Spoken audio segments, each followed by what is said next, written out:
Hello YouTube, welcome back to the Web Gear Review. I'm your host, the Web Gear Guy, and today I would like to take a look at a Browning 1917 wooden ammunition box. Okay, these were made to slide onto the tripod of the 30 caliber belt fed M1917 and the M1917A1 water-cooled Browning machine gun. Okay, now this box empty. This sucker here weighed about almost 5.5 pounds, just empty. So it was a heavy box. It's about 7 inches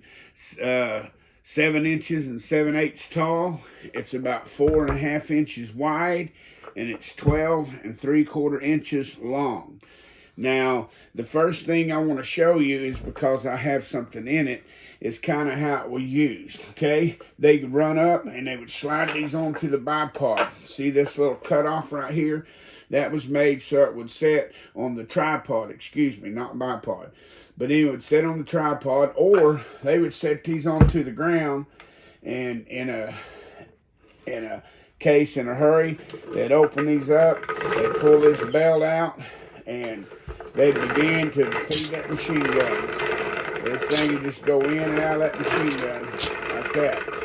Now, the first thing that I want to show you is this is not the correct belt. Okay, it's the only belt I had to just demonstrate how it would be used. Okay, so setting that aside, the belts that were linked for this type of machine gun was made linked together in cloth, not these little metal clips here. Okay, now these boxes were so heavy because they were made out of hardwood. Okay, they were made out of woods like oak and ash. Now they were held together by either a lap joint, hopefully you can see this, which this box is, or a dovetail joint. They were made in a wood finish, or some of them were painted a flat olive color green, like this one here is. Okay, they were held together by these flathead screws. See on the bottom, it has these countersunk flathead screws right there. Okay, if you look onto the top, you can see that it has the countersunk flathead screws right there. Okay, it had a hinge on the lid right here. See that hinge right there? And it hinged open. It worked very well. I mean, this is like some good engineering. Look at that hinge. I mean, that thing just really is a sweet hinge. Okay, it had this it had a leather handle, which would have went right here. Okay, and the leather handle was made to countersink down into this cutout. Okay, notice the pins are shoved through right here that held the leather handle. Most of these old boxes you find will have the leather handle missing, that the leather had rotted out years ago or whatever. I've seen a few that still had the handle that had been well took care of. Okay, now look at this countersunk button here to open this latch. Now that is a smooth latch right there, guys. Listen to it. That thing locks. You don't have to worry about it coming open or anything like that. All right, but it had that nice latch on it. Now the